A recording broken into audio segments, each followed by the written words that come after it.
Good afternoon. It's 1 o'clock and time for the St. John Daily Word. I'm Pastor Ron Genaro, and I welcome you today. And we're going to share some announcements. I think I am. Our back screen projector is not projecting, but our front ones are. And so I want to remind everyone about Silver Sneakers. Silver Sneakers will not meet on Thursday of this week, nor next week because of Treasure Trove. But it will meet the following Tuesday, and it will go right up until the Thursday of Thanksgiving, where we're not going to meet on that day, which is November 28th, because we're not going to come and exercise, though we probably should on that day. Bible study, we meet normally here at 1 o'clock on Tuesdays, but we're going to do 2 chapters today. I already know that. We're going to finish all of the pre-Abrahamic material, and we're going to have to take a three-week break, and I apologize for that. But next week is Treasure Trove. Some of you are volunteering and working with that, and it's going to be crazy with the parking next Tuesday also with all the other volunteers. Then on the 19th, I'm doing a funeral service for Gary Dobriner at 1 o'clock. And then the following week, it's Thanksgiving week, and I'm going to be out of town. So today is Election Day. If you've not voted, go stand in line. It runs till 7 o'clock. You have to go to your regular polling center. How many of you here have already voted? Everybody. Oh, even Catherine did, and she had to go to she went this morning, no line, and that's because fully half the county had already voted when it ended on Saturday.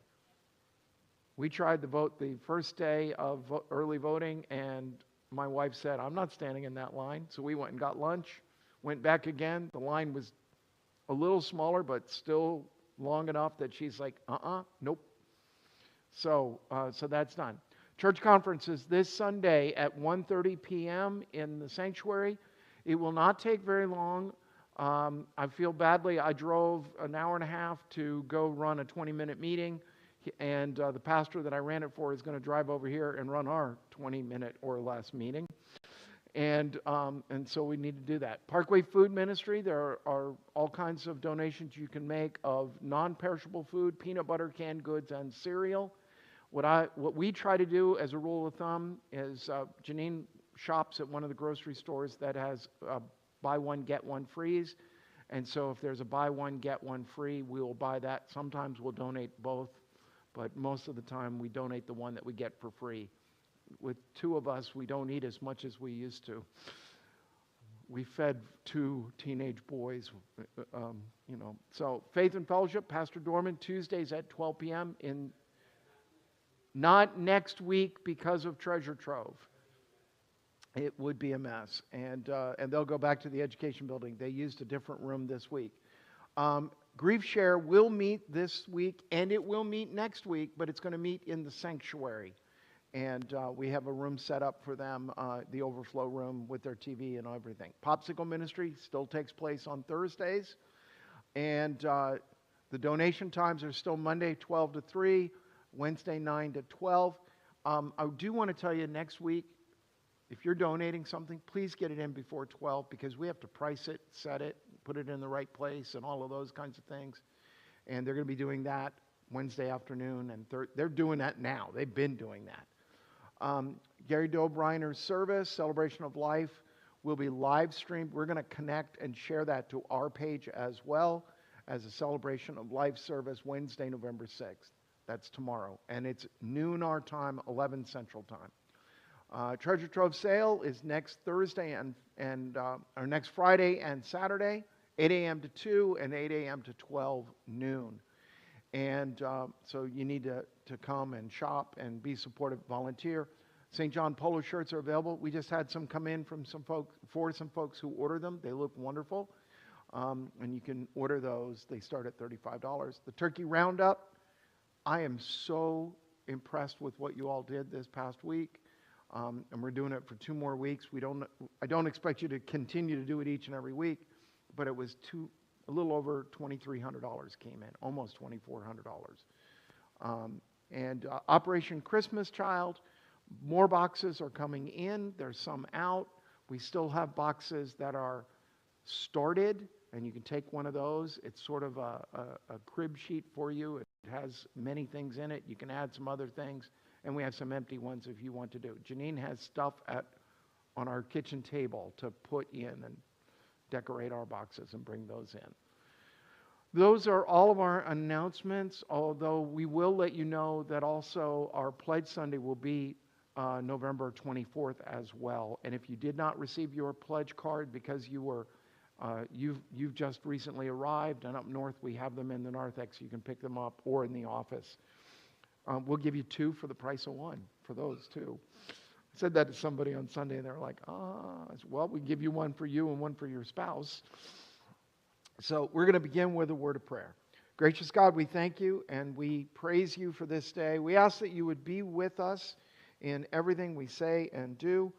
May we bring honor and glory to you. And we ask, O Lord, that you would calm our hearts for the election today.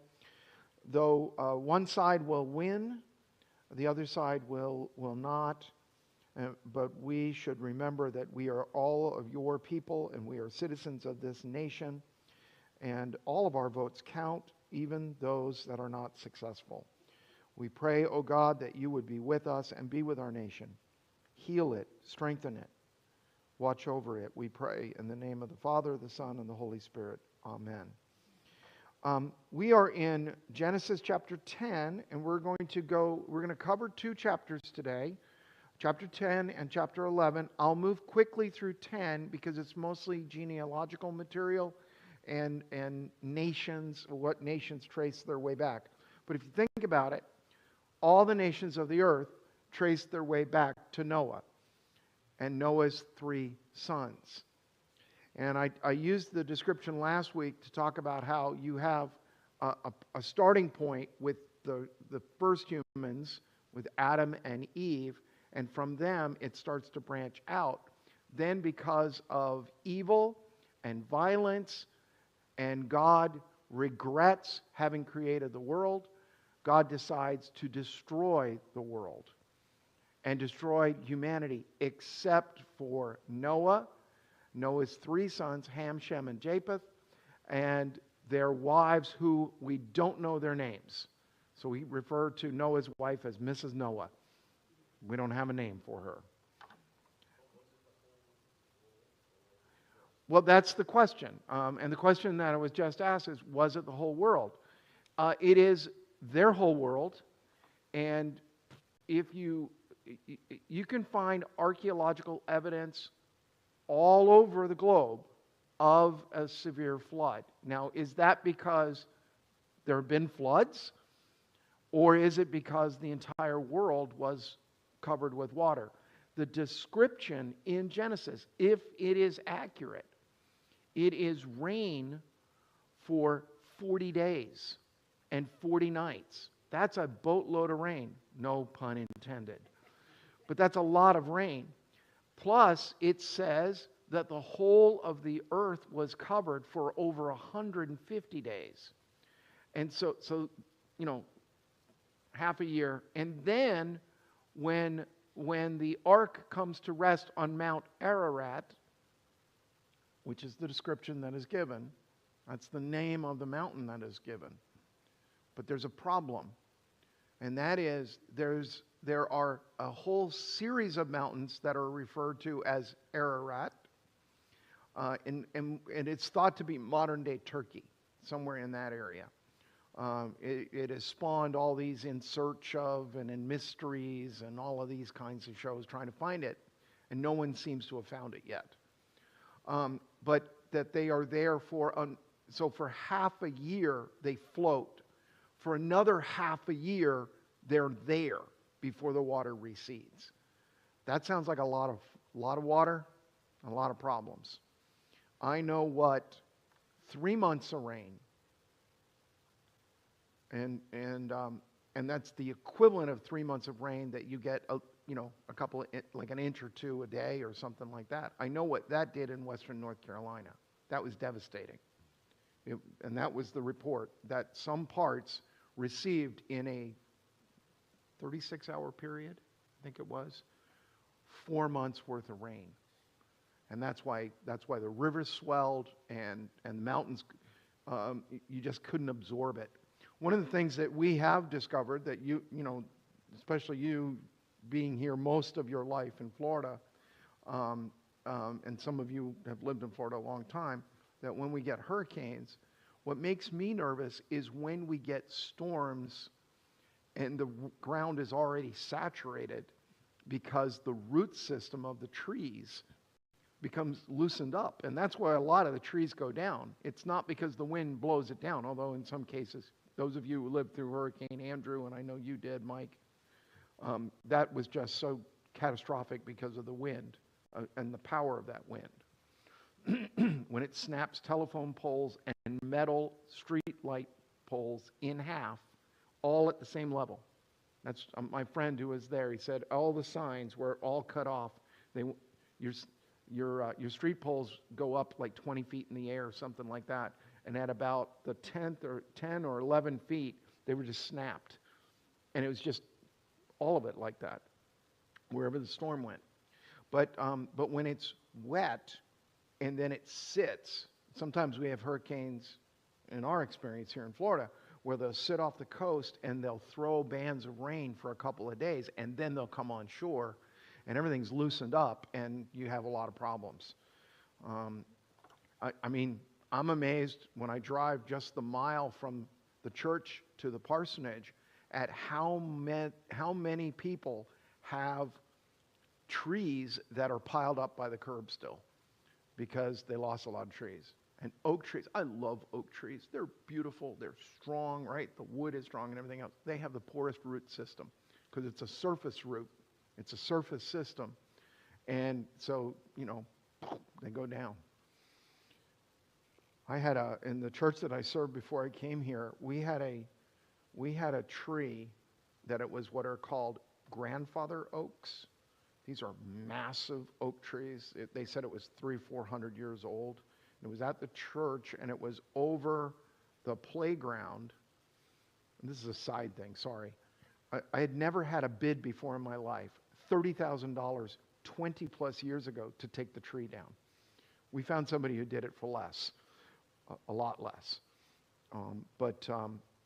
That was just, and we had to have, it was a $200 application for the permit, and city council had to approve taking the tree down. We had to take it down because the tree was dead. And it was starting to fall, and it endangered our kids, you know, in our preschool that we had. All right, so we have this whole worldwide flood of some sort. It's now, and that's the argument. Is it a local only in the Mediterranean area? Because there are some who do argue for that. The problem is the description makes it sound like it's larger than that. Plus, as you travel the world, nearly every culture has a flood story. Now, that's not Noah, but they'll have other stories, whatever their religious movement is or group, they'll have their own stories as well. Okay? All right, so, verse 1 of chapter 10. These are the descendants of Noah's sons, Shem, Ham, and Japheth.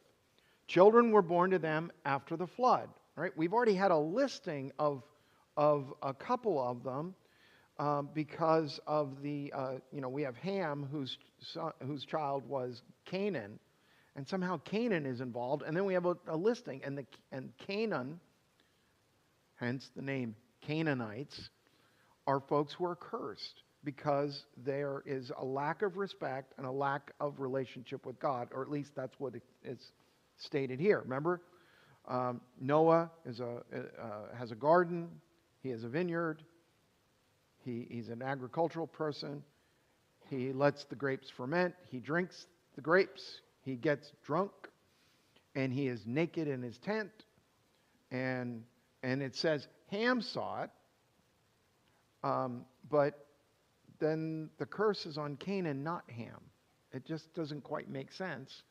And there are these features where sometimes you have the patriarch or an important person, and a descendant, either first or second generation, sometimes their name is given, but sometimes they are referred to as the original one too. And we see that in some of the genealogies. We also know that some of the genealogies that we see they're not, some people want to say they're doctored. They're not doctored, but you sometimes leave out unimportant people. That's why that's one of the difficulties of Bishop Ussher's dating of the world to 20,000 years ago, at the creation of the world, because he takes all the genealogies and he adds them all up, and he comes up with what's called the young Earth theory, that says, well, these are all true, and they are true, except the writers left gaps in them. We think.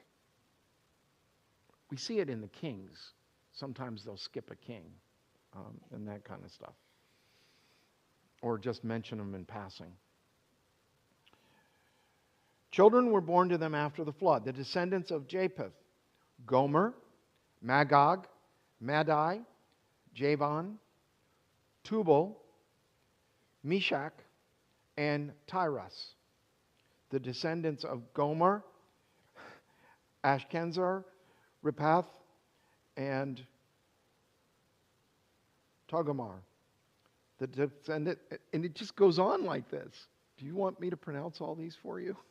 Good. So it goes down.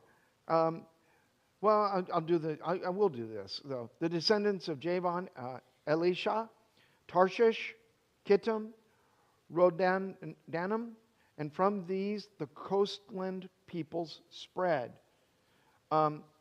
Tarshish should be a name that's familiar to you. Why should that be a name that's familiar to you?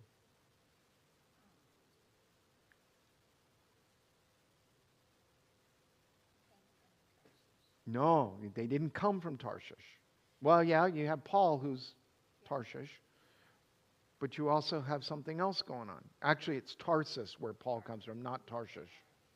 Tarshish is somewhere else. Tarshish is the place that Jonah is running to. Instead of going to Nineveh, he runs to Tarshish. There's some theories on Tarshish. One of the theories is it's like a mythical place where you just, like Shangri-La kind of thing. But we have Genesis saying it's a place. All right. These are the descendants of Japheth in their lands, with their own language, by their families, in their nations. Then we have Ham, Cush, Egypt, Put, and Canaan, the descendants of Cush. And then it lists those. I won't do the grandchildren. Yes. Well, Canaan is mentioned earlier. Yeah, that he was the first, you would think. Well, maybe he's just the worst of the bunch. Maybe, and that's why they Have you? put him to that. I'm not sure that the order may necessitate that's the order they were born in. We don't know. Yeah. Sometimes the order is the order of birth. Sometimes it's not. My wife's family my mother-in-law used to tell this story that when Janine and her sister were younger, she would, and something happened, she'd say, Janine, Shelley, and then she would use the dog's name, Chipper, because one of them caused whatever problem there was, and she kept going. She knew them in order. My wife also said they just tried to blame the dog. Each other or the dog. I got to do the names. I'm sorry. The descendants of Cush: Seba, Havilah, Sabbath, Ramah, and Sabatka. And descendants of Ramah: Sheba and Dedan. Cush became the father of Nimrod. He was the first on earth to become a mighty warrior. He was a mighty hunter before the Lord. Therefore it is said, like Nimrod, a mighty hunter before the Lord. The beginning of his kingdom was Babel, or Babel. We'll get to that in a moment. Erech, and Asad, excuse me. All of them were in the land of Shinar. From that land he went into Assyria and built Nineveh, Rehoboth, Calath, and Resen, between Nineveh and Calah. That is the great city. Egypt became the father of Ludim, Ananim, and Mim, Lahabim, Naphtuim. And I'm just going to stop there. The payoff is, at the end of verse 14, it says, from which the Philistines come. My problem is, I didn't read all of I read the chapter quickly. I didn't pronounce all this stuff. My Hebrew pronunciation gets a little rusty. I'm sorry. This is what the point where my wife says, just keep plowing through. Nobody knows whether you got it right or not. I'll know. So you have the Philistines, right? Are those good people? No, they will. And that's actually one of the things about this list is some commentators want to say that what the writer is doing, right, which we believe is Moses, that's the traditional understanding, is that they are reading back. Well, actually, if it's Moses writing it, it's before the Philistines become a problem to the nation of Israel. If the theory is correct that Genesis and the 5 books of Moses are written by committees that put it together over a long period of time, what they see is something called anachronism, and that is that the writer who writes it looks around, finds the enemy, and puts them back in the story earlier to basically say, see, we told you they were bad, and they were bad back then, and they've been bad all the way up through this time. But that comes about because folks have this difficulty believing that Moses could have written this. There are people who wanted to try and say that Moses didn't write. There's a problem with that. What problem might that be? Huh? Well, he had a really good education, but who was already writing at that point? The Egyptians. They had a language. They had the hieroglyphics that we see. We also know that in the time of Moses' living, if we've got it accurate, even within a range, there are writings of the Sumerians that we find that probably are several hundred years before Moses lived. We have shopping lists. I know that may sound crazy, but we have somebody's shopping list. And what the Sumerians, there were tablets. You would take mud and form it. It was while it was still wet, but almost dry. You would jot a few notes down. Rudimentary writing, but you write those down, and then you go to the market, and then you buy what's on your list. Just like when my wife would text me what I needed to get at the grocery, or would write out a list, never in the correct order. You know, there's a correct order. You walk in, you go to the store, you know, there's something here, and then you go through the store, and then you come out and pay.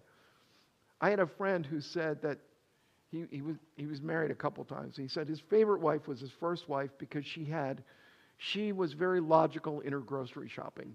She had drawn a map and gave it to him. This is where everything is. You should see right now the box store next door has everybody I know is writing on social media or complaining in their circle of how, why do they have to, I just knew where everything was, and now they're just rearranging the whole store. I know, I get it.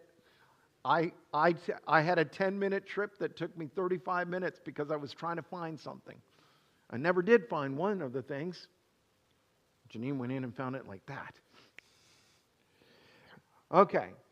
So Canaan became the father of Sidon, his firstborn, and Heth, and the Jebusites, the Amorites, the Girgashites, the Hivites, the Arkites, and the Sinites, and the Arvidites, and the Zemarites, and the Hamathites. Afterward, the families of the Canaanites spread abroad, and the territory of the Canaanites extended from Sidon in the direction of Gerar as far as Gaza. That's a word you know. And in the direction of Sodom, Gomorrah, Adamah, and Zeboim, as far as Lasha. These are the descendants of Ham by their families, their languages, their lands, and their nations. That's just Ham's offspring. And you see some names that are familiar to you, right? The Jebusites. You'll see them again later on. They're the folks who settle the area of Jerusalem. You see the names of two cities, Sodom and Gomorrah. They'll show up again in a few more chapters. It's in the story of Abraham. All right, to Shem also, the father of all the children of Eber, the elder brother of Japheth, children were born, and the descendants of Shem, Elam, Ashur, Arpachshad, Lud, and Aram, and the descendants of Aram, Uz, Hol, Gether, and Mash. Arpachshad became the father of Salah, and Salah became the father of Eber. To Eber were born two sons. The name of the one was Peleg, for in his days the earth was divided, and his brother's name was Joktan. Joktan became the father of Alamodad, Shalef, Hazarmavda, Jerah, Hadoram, Uzal, Diklah, Obo, Abimelech, Shabah, Ophir, Havilah, and Jobab. Not to be confused with Jobab, you know, the guy that lives down the street. But it's Jobab. All these were the descendants of Joktan, and the territory in which they lived extended from Meshah in the direction of Sephah, the hill country of the east. These are the descendants of Shem by their families, their languages, their lands, and their nations. I'm going to point out there that it says languages. That's going to be an issue in the next chapter. These are the families of Noah's sons according to their genealogies in their nations. And from these the nation spread abroad on the earth after the flood. Because it says where they live, but also their languages, that does seem to indicate some things looking back. Because we're going to have a story in the next chapter about how everybody speaks the same language. Boy, don't we wish everybody spoke the same language. It would be nice, but maybe not as nice as you would like it to be. Because even those of us who speak the same language, we still have trouble communicating. Tone, vocabulary, the ability of men to tune out their spouses during a sporting event. Really?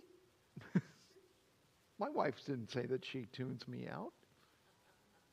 She just tells me I talk too low or that I'm walking away or something. I don't know. Okay. Any questions on 10? And if you say, I want you to repronounce something, I'm just going to, no.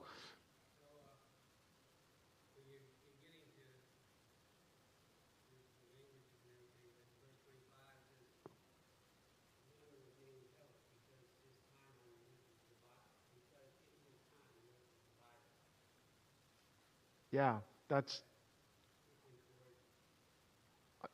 I'm not sure what that is. Huh? I think possibly, yeah, with Babel. Because that's the other issue, is we don't know when Babel takes place necessarily.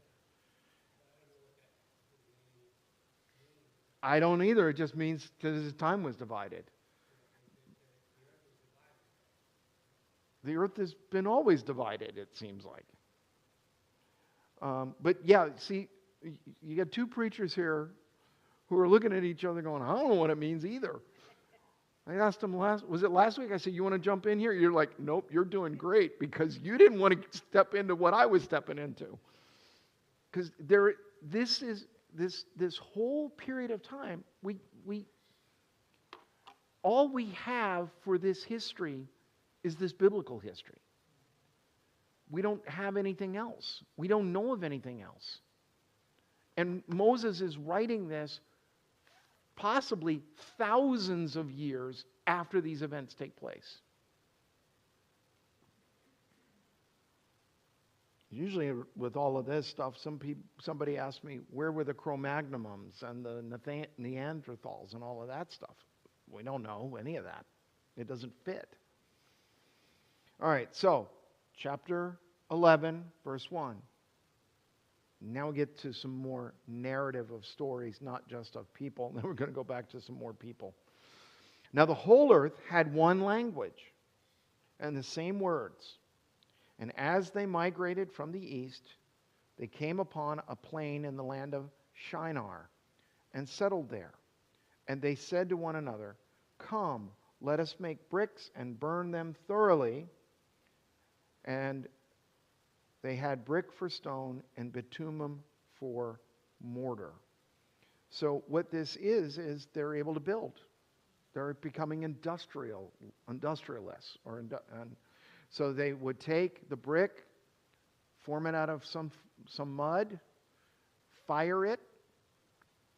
We call this glazing, right? When you do certain things. When you fire, my mom would work on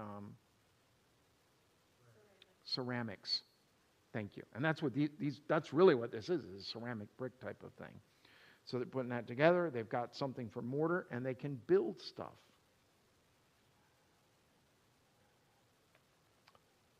And I want to go back to Shinar. Do you know where Shinar is? It's thought to be Asia Minor. So it gets a little confusing as to where some of these places are. Okay, Judy? Then they said, come, let us build ourselves a city and a tower with its top in the heavens. And let us make a name for ourselves, otherwise we shall be scattered abroad upon the face of the whole earth. Okay, so is this a bad thing, living in the city? Or building a city?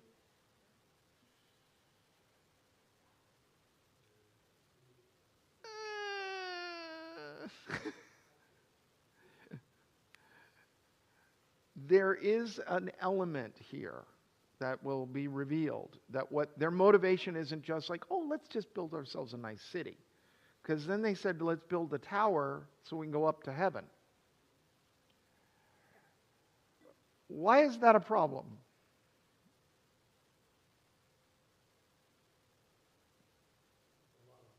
That's a lot of bricks. Ah, and where have we heard that story before?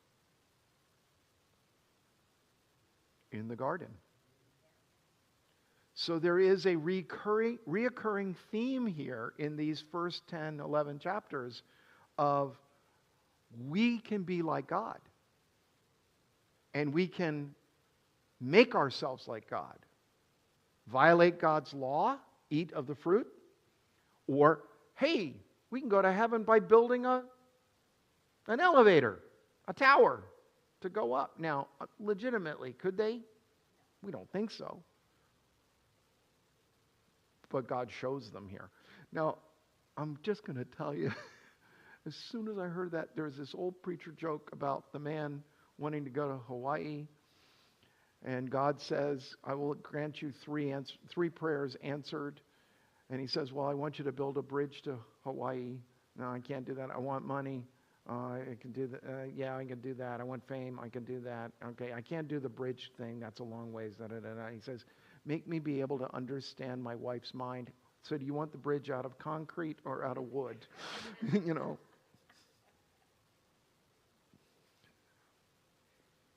So yeah, they're going to build bricks. They're building bricks. They're building a city. Come, let us build ourselves a city and a tower with its top in the heavens, and let us make a name for ourselves. What does this make a name for ourselves? Otherwise, we shall be scattered abroad upon the face of the whole earth. What is this name? Is this fame? Could it also be, we'll be better than everyone else if we're able to do this? Our city will have built this tower here in Babel, and we'll be the ones who can go to heaven just by ascending a tower and come back to earth by descending back and forth. Everybody will have to come. We can charge money to go up to the tower.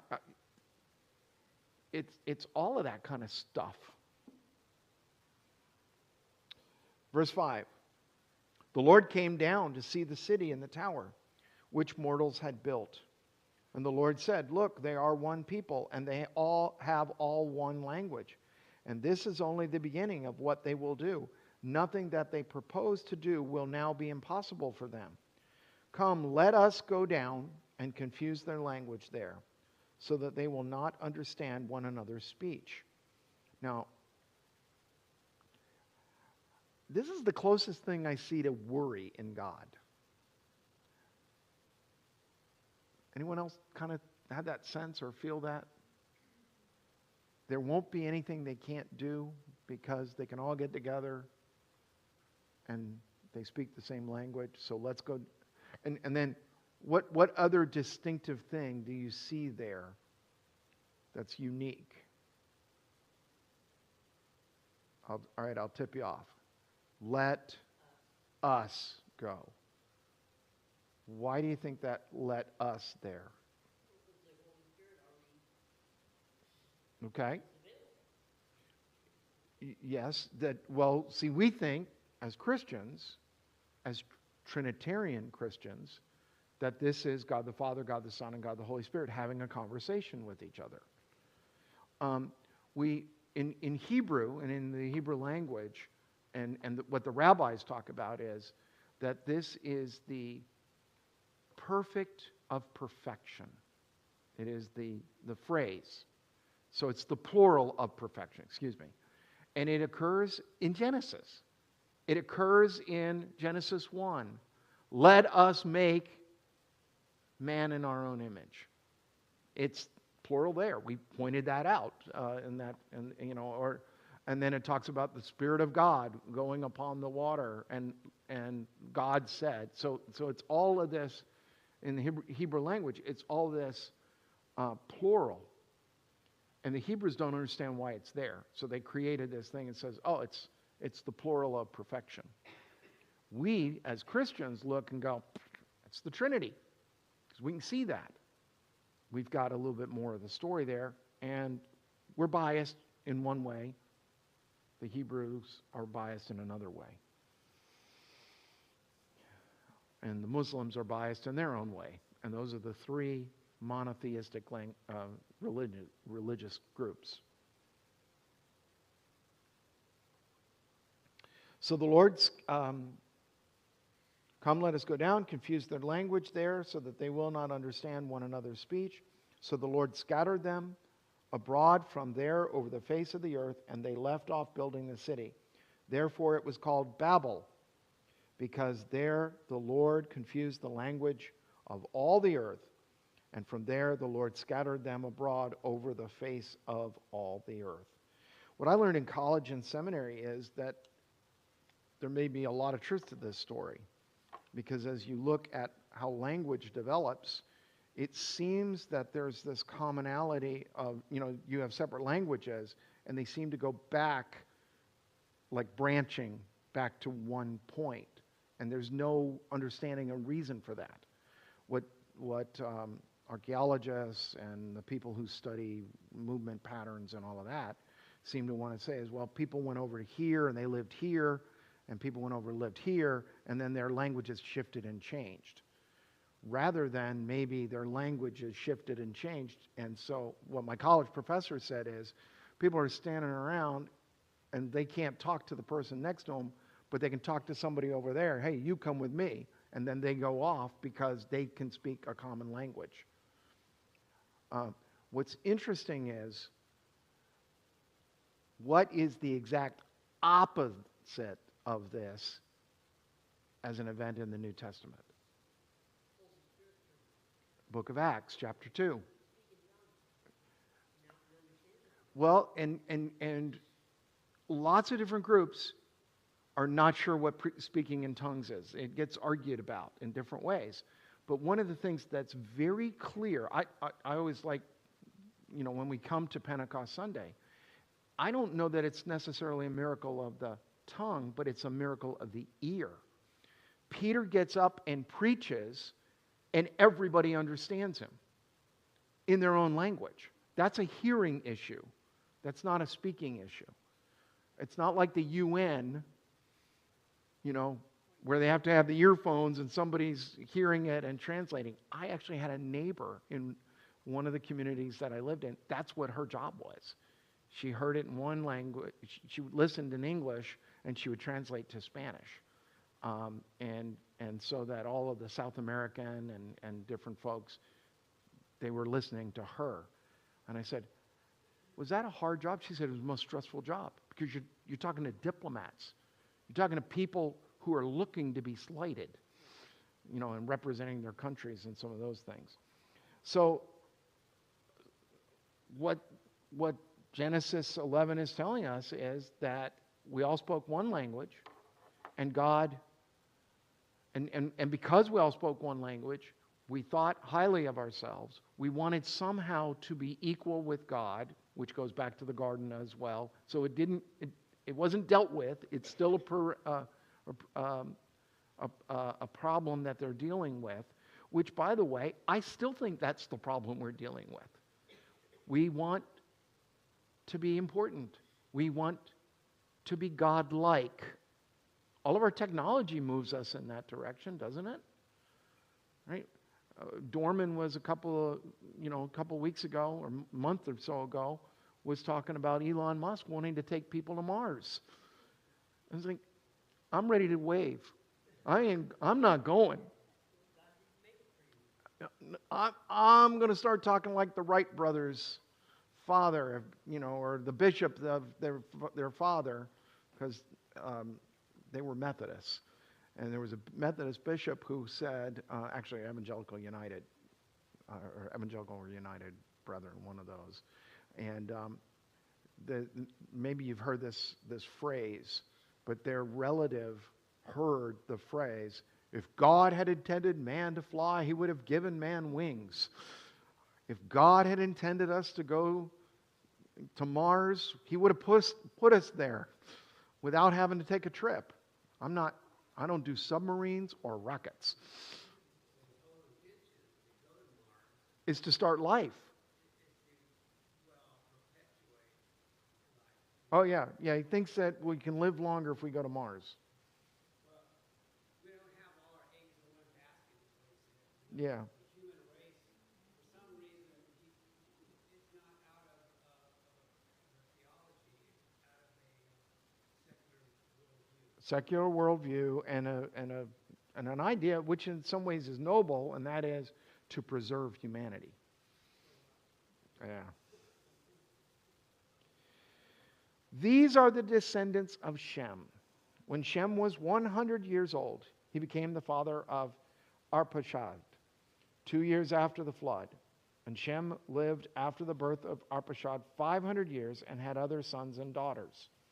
When Arpachshad had lived 35 years, he became the father of Shelah. That's a lot shorter than all these other people. Finally, somebody who's only in their early part of their middle age, in our understanding. Because I remember telling my daughter when she turned 30, you're in middle age. What? Dad? Now she's like, oh gosh. That's the same daughter who on her birthday I will call her, or she will call me back because I don't get her, and she'll say, I know, Dad, you feel old today. Every time she has a birthday, I feel old.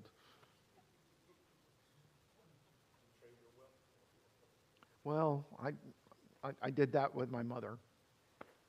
My mom, when she turned 70, I called her. I made the mistake of calling her an old woman. Come on, old woman. She hit me with her purse. She was a big fan of Laugh-In and that lady. She just hit me with her purse. Then I had a birthday. And when I had my birthday, when my mom turned 70, I turned 47. At that point, my mom said, oh my gosh, I feel old. I have a son who's almost 50. So I get it.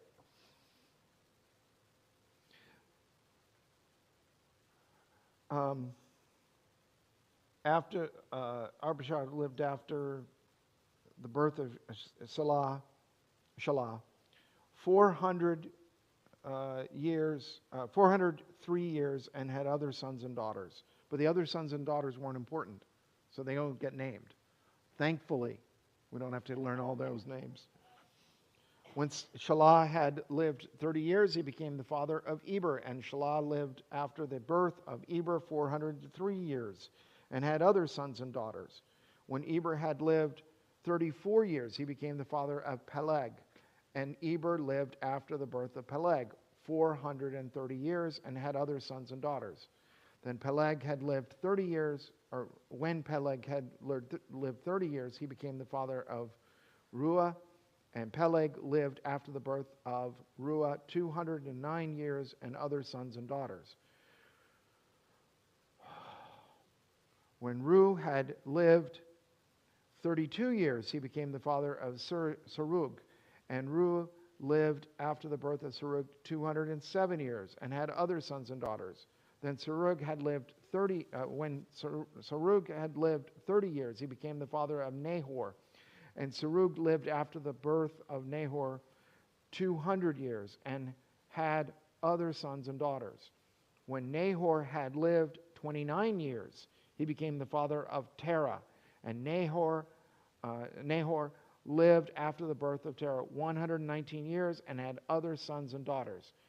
When Terah had lived 70 years, he became the father of Abram, Nahor, and Haran.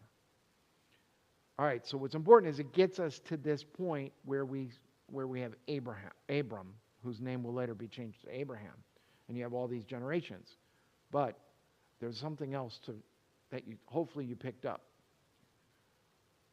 What other thing did you perhaps notice as I was reading that?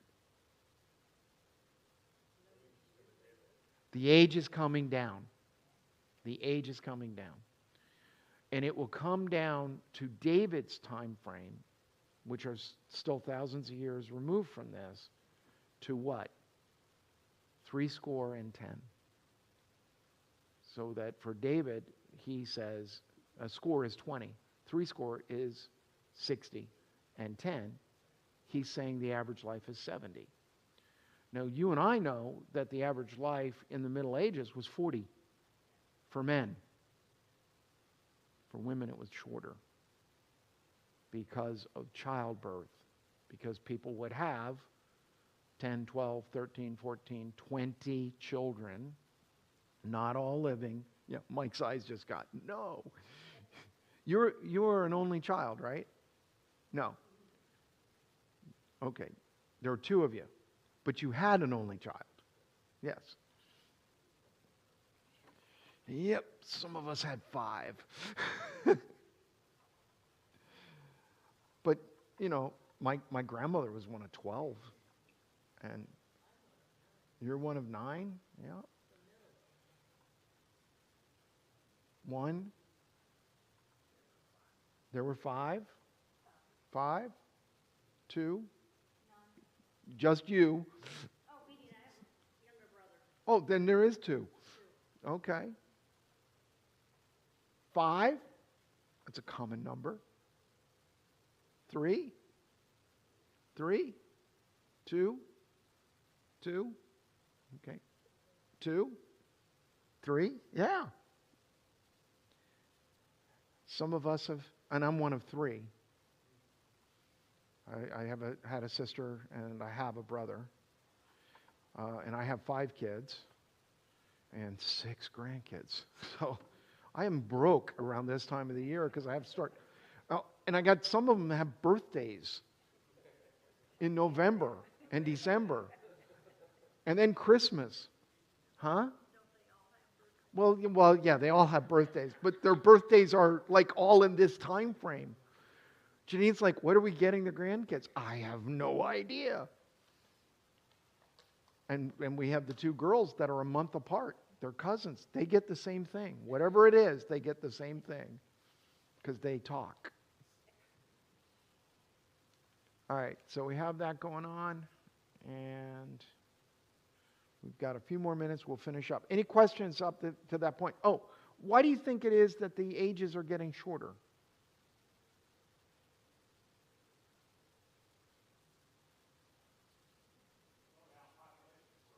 Population growth. Could it be a factor? As more people are being added to the population and growing, less resources. Also, more what? Illness. Disease being transmitted. More violence again. They don't speak the same way we speak. Let's go attack them. Hey, they've got land. They're growing stuff. Their land's better than our land. Let's take it. So you have all of those kinds of things taking place. We think. We don't know exactly. But what happens is you have Adam and Eve living these huge, long periods of time, right? Almost 1,000 years, 900 plus. And then you have 900, then you have 800, then you have them. It doesn't, by the way, it doesn't go like 800 and then it goes 8, then 6, 5, 4, 2. And we're starting to get things like 119 years. We have people now who can live almost that long. We have a member of the church who doesn't live here anymore. We're getting ready, and Madison actually gave me the thing. And I said, no, don't take them off the membership. Well, she's not here. Yes, because she's in a nursing home in Wisconsin, and she's going to be 100 on Monday. I'm leaving here and going to get a card if I can find it next door. They haven't moved those yet that I'm aware of. They probably will. But I have to go get a birthday card for somebody who's 100 years old. My wife has, with what she does and where she works, she has missionaries. She's had 3 of them in the 4 years that she's worked there who were 100 years old. Homer's Restaurant, before it closed, one day Janine went in there because she liked eating there and I didn't like it as much. Anyway, she was in there one day and she was just sort of looking around, and there was this lady there, and she said, may I sit with you? And she looked at her and said, sure. And it was an African-American woman and they started striking up a conversation. And then the woman said, would you like to guess how old I am? And Janine's like, I'm not sure. You're older than I am, but I'm not sure how old you are. And the lady looked at her and said, I'm 100 years old. And this was 10 years ago or so. And she said, can I tell you what I saw? Janine says, sure. She said, well, I was born in one area, but I moved to New York City. I worked in a dress shop. And one day, I looked out, and everybody was looking up. And so I went out of the dress store. Actually, she said, I worked at a millinery store. Hats. And she walked out and looked up, and she worked 2 blocks from the Empire State Building. And docked at the Empire State Building was the Hindenburg. And then it, on its way, it had stopped there, docked, or tried to dock, and then it just went on its way. and went down, and then she said all those people were up there waving, and most of them were gone that afternoon. She said, I saw history. And then she said, and I've lived through all this other stuff. My grandmother used to talk about, my grandmother was alive during that time too. My grandmother used to talk about when we landed on the moon. She's like, Buck Rogers had come true. You know, she lived almost 90. But there's this thing where the age goes down, and it still goes down, but then it starts to come back up. So what do most people live now? On average, somewhere between 70 to 80. Men live shorter than women because we eat poorly and don't listen to our spouses or our mothers when we're kids, according to my wife. I don't know. She's pushing vitamins at me. So, what's that? I didn't. Well, I do every day. So, I know that. But it's on average. It's on average. And on average, women, I think, are supposed to live something like 7 or 8 years longer than men. 7. Yeah. But, all of those kinds of things. So let's finish up here. We'll just take a few minutes. The descendants of Terah. Now, these are the descendants of Terah. Terah was the father of Abram, Nahor, and Haran. And Haran was the father of Lot. Haran died before his father Terah in the land of his birth, in Ur of the Chaldeans. Abram and Nahor took wives. The name of Abram's wife was Sarai, and the name of Nahor's wife was Milcah. She was the daughter of Haran, the father of Milcah and Isaac. Now Sarai was barren. She had no child. Terah took his son Abram and his grandson Lot, son of Haran, and his daughter-in-law Sarai, his son Abram's wife, and they went out together from Ur of the Chaldeans to go into the land of Canaan. But when they came to Haran, they settled there. The days of Terah were 205 years, and Terah died in Haran. All right. So, this sets up for us the family of Abram. Everything up through chapter 11 is considered prehistory. Chapter 12 begins the story of Abram and his family and of his righteousness. Now, if you look at 1 through 11, it starts with the creation and the creation of 2 people. And then it gets larger. And now it's going to funnel down and get smaller to tell the story of one man and his wife, who is, did you catch it, his half-sister. And that's going to play a role a little bit later on, because on 2 instances, Abram is going to lie when he's asked, is this your wife? He's going to say, it's my sister, and it's a half-truth. It's his wife, but it is his sister, which is not good. We don't accept that. That's incestuous in our understanding and on our time. But in this time frame, it happened. And you notice it sets up everything that's important we've already heard in this story, in these few verses of what's important with Abram and Sarai. Right? Name some of the things we've heard. He's got a nephew named Lot. All right? Sarai is barren. Her name will change to Sarah. Abram travels with his dad. His brother is dead. The other brother is not mentioned again. But they all travel. So they all hear the call of God to leave Ur of the Chaldeans and to travel to this other land, Canaan, the promised land that's going to be promised. And we're going to see, and this setting up this thing of this barrenness, that there will be some other promises that will be made. But all of it all hinges around this. And while Abram will be wealthy, he is also lacking. And what he is lacking is the ability to have children, and he and his wife, and therefore,